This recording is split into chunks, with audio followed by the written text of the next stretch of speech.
ଘରୁ ଦାରିଦ୍ର୍ୟତା ଦୂର କରିବାର ଉପାୟ। ଶୁଖିଲା ଫୁଲ ଘରେ ରଖନ୍ତୁ ନାହିଁ।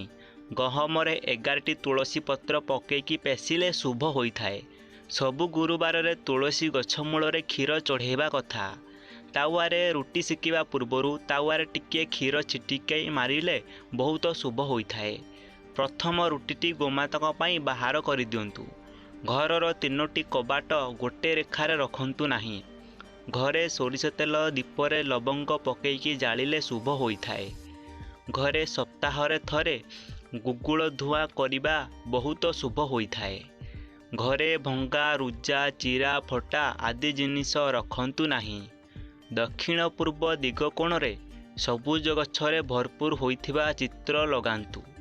ଘରେ କିମ୍ବା ବାଥରୁମରେ ନଳରୁ ସବୁବେଳେ ପାଣି ଟପ୍ ଟପ୍ ପଡ଼ୁଥିବା ନଳ ରଖନ୍ତୁ ନାହିଁ। ଘରେ ଗୋଲାକାର ସୀମାର ଫର୍ଣ୍ଣିଚର ରଖିବା ଶୁଭ ହୋଇଥାଏ।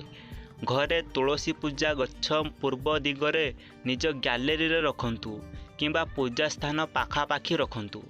ବାସ୍ତୁ ଅନୁସାରେ ପୂର୍ବ କିମ୍ବା ଉତ୍ତର ଦିଗରେ ଘରର ଜଳ ନିଷ୍କାସନ ଆର୍ଥିକ ଦୃଷ୍ଟି ରୂପରେ ଶୁଭ ମନାଯାଏ। ସେଥିପାଇଁ ଘର କଲା ସମୟରେ ଏହି କଥାକୁ ଧ୍ୟାନ ଦେବେ। ଏମିତି ନୂଆ ନୂଆ ଭିଡ଼ିଓ ଦେଖିବା ପାଇଁ ଚ୍ୟାନେଲକୁ ସବସ୍କ୍ରାଇବ୍ କରିଦେବେ ଏବଂ ଲାଇକ୍